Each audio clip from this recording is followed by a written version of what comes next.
Hey, so just real quick, I wanted to show you the progress on my cherry tree cutting, air layering.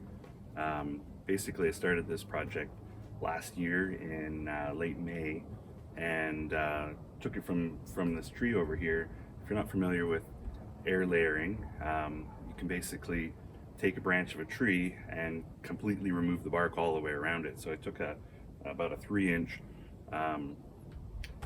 3-inch branch from this tree, circled the bark, packed it with wet moss, and left it for about 6 weeks. Checked on it again, and there were some roots starting to grow. Not quite what I had in mind, so I left it for another 6 weeks.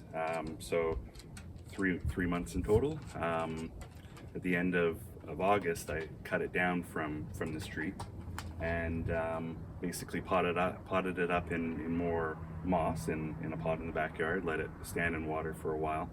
And then late September, the root ball had basically taken over the entirety of the moss, and potted it up for the winter and brought it up here for the spring for a bit of a show. Now that once the blossoms fall, then I'm going to cut it down to a bonsai size. I sent a picture of this to a friend of mine, and he's like, "That's a little big for a bonsai, isn't it?" And yeah, it is. I'll probably take it down to about here, and take this branch off, take that branch off, and we'll go from there. But for now, it's a beautiful deck plant.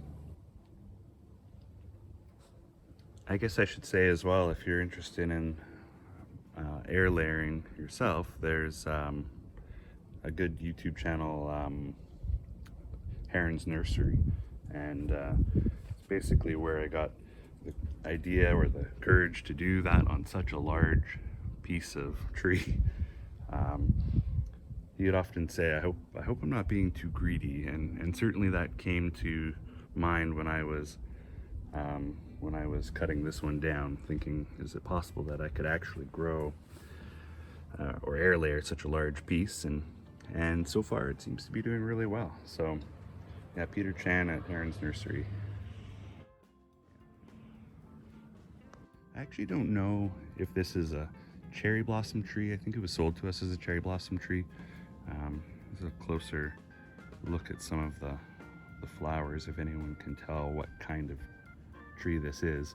For comparison, here's an actual cherry tree that will allegedly produce fruit, and it's not in blossom at all.